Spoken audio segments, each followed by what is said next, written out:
那首先呢，我们就要先解决子弹的特效。子弹射击的时候，biang biang biang，嘣嘣嘣，很多种性质，你们可以去网络上下载一下你们喜欢的声音哦。当然，等一下我们还会做更进阶的设定哦。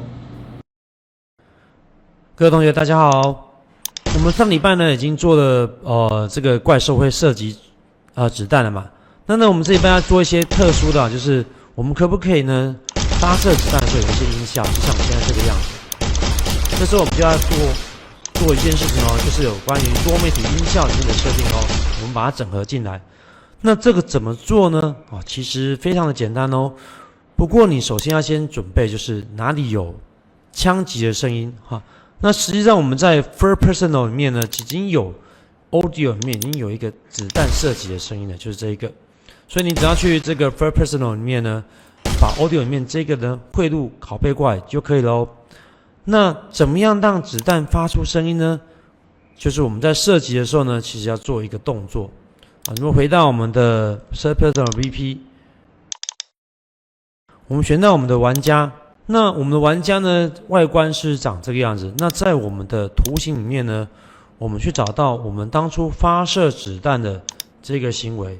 那上礼拜呢有介绍，就是发射子弹就产生子弹嘛。那产生子弹的时候呢，它可能就会去做飞行啊。那怎么样去做播放声音？其实就是我们现在中间这一块所产生的，就叫 Play Sound as Location。那这个做法我做一遍给大家看哦。那首先呢，我先把上礼拜没有加的东西呢先删除。那第一件事情就是我们从这边呢要拉出来一个叫 Play。那 Play 什么东西呢？当然是上呢。OK， 那 Play 上呢有好几个选项。首先第一个是 Play 上 2D， 那一个像 Play 上 at Location。那这两个都可以，只是有什么不一样的效果呢？那 Play 上 2D 就是表示这跟播放声音的时候呢是没有远近跟 3D 的效果。它就会是立体声的播放。那如果 Play 上 as Location 呢，你就会根据子弹发射位置，玩家在不同的位置听到的声音是不一样的。所以你要比较真实一点，你就可以用 Play 上 as Location。那既然 Play上 as Location， 将会问你说子弹发出声音的地点是在哪里？那所以就有一个 Location 要设定。那通常就是子弹产生的位置，或者是我们从枪发出来的位置。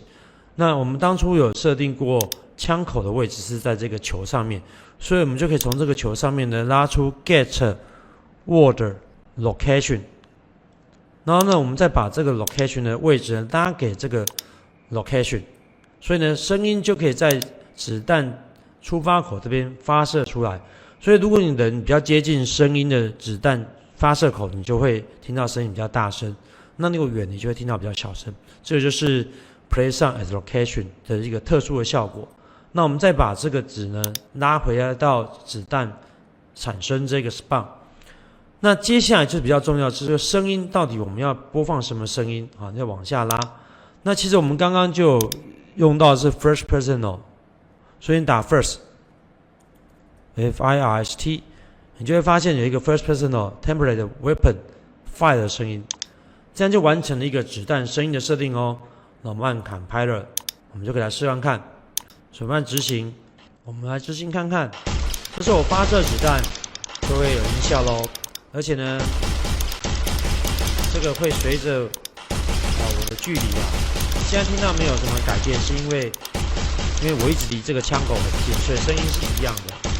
那就交给大家来试看看，把声音结合到你的武器跟子弹里面去咯，交给大家。